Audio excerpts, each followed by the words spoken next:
Major mountain ranges. Okay, Karakoram, Ladakh, Zanskar, Aravalli, அதுக்கப்புறமா Western Ghats and Eastern Ghats. இதுல இருக்கிறது எல்லாத்தையுமே வந்து நம்மள மார்க் பண்ண சொல்லியிருக்காங்க. வந்து ஃபர்ஸ்ட் என்ன மார்க் பண்ணணும் அப்படின்னா காரகோணம் ரேஞ்ச். இப்போ imagine this is the head. இதுதான் வந்து ஒரு ஹெட் மாதிரி நீங்க வந்து ஞாபகம் வச்சுக்கணும். சோ இதுல காரகோணம் ரேஞ்ச் ஸ்டார்ட்ஸ் ஃப்ரம் ஹியர். இங்க நேரா இப்படி ஒரு லைன். ஓகே, சோ இதுதான் காரகோணம் ரேஞ்ச். ஓகே, சோ இப்ப காரகோணம் ரேஞ்சுக்கு கீழே, அதாவது இந்த இடத்துல ஒரு பெண்ட் வருதுல, இந்த இடத்துல ஒரு பெண்ட் வருதுல, அதுல இருந்து நீங்க ஒரு லைன் வந்து அப்படியே வந்து காரகோணம்க்கு பேரலா வந்து வரைய போறீங்க.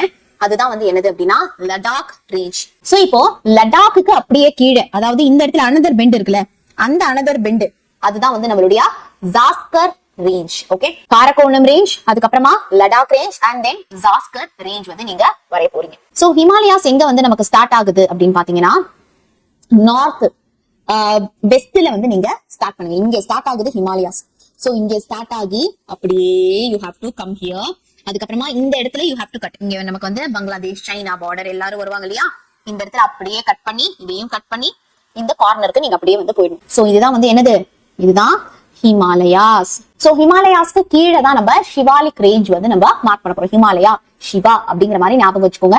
சைட் பெண்ட் வந்து நமக்கு இருக்கு இல்லையா, சோ இதுதான் வந்து என்னது அப்படின்னு பாத்தீங்கன்னா நம்மளுடைய ஷிவாலிக் ரேஞ்ச். ஓகே, இப்போ நீங்க வந்து என்ன பண்ணணும் அப்படின்னா ஆரவல்லி ரேஞ்ச் வந்து நீங்க மார்க் பண்ணணும். ஓகே, சோ இந்த இந்தியாவுடைய ஹாஃப் த பார்ட்டுக்கு இல்லையா, ஹாஃப் த பார்ட், அந்த ஹாஃப்க்கு மேல, அதாவது what you have to do ஹாஃப்க்கு மேல தான் நம்மளுடைய ஆரவல்லி ரேஞ்ச் வந்து இருக்க போகுது. சோ இந்த ஷிவாலிக் ரேஞ்ச் கட் ஆகுது இல்ல, அங்கேருந்து ஸ்ட்ரெயிட்டா ஒரு கோடு போட்டுக்கோங்க. சரியா, அதுக்கப்புறமா இந்த இடத்துல இந்த பெண்ட் இருக்குல்ல, இந்த பெண்ட்ல இருந்து ஒரு கோடு போட்டுக்கோங்க. சரியா, இந்த பெண்ட்ல இருந்து ஒரு கோடு போட்டுக்கோங்க. சோ இந்த இடத்துலதான் between this and this. Okay, so இந்த இடத்துலதான் நம்மளுடைய ஆரவல்லி ரேஞ்ச் வந்து இருக்க போகுது. So you will be marking like this.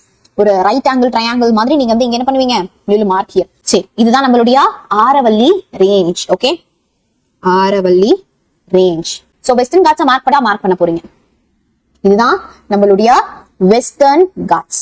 So Eastern Ghats வந்து நமக்கு வந்து எப்படா இருக்கும், ஈஸ்டர்ன் காட்ஸ் வந்து நமக்கு இட் வில் பி டிஸ்கண்டினியூஸா நமக்கு வந்து இருக்க போகுது. கொஞ்சம் தூரம் வரையணும், அதுக்கப்புறமா கேப் விட்டுட்டு திருப்பி கொஞ்சம் தூரம், அதுக்கப்புறமா கேப் விட்டுட்டு திருப்பி கொஞ்சம் தூரம், அதுக்கப்புறமா கேப் விட்டுட்டு திருப்பி கொஞ்சம் தூரம். சரியா, சோ இந்த ஈஸ்டர்ன் காட்ஸ் நீங்க வந்து என்ன பண்ணணும், கொஞ்சம் விட்டு கேப் விட்டு நீங்க எழுதணும். பிகாஸ் அது வந்து நமக்கு கண்டினியூஸ் கிடையாது, டிஸ்கண்டினியூஸா இருக்கும். இதுதான் என்னது நம்மளுடைய ஈஸ்டர்ன் காட்ஸ்.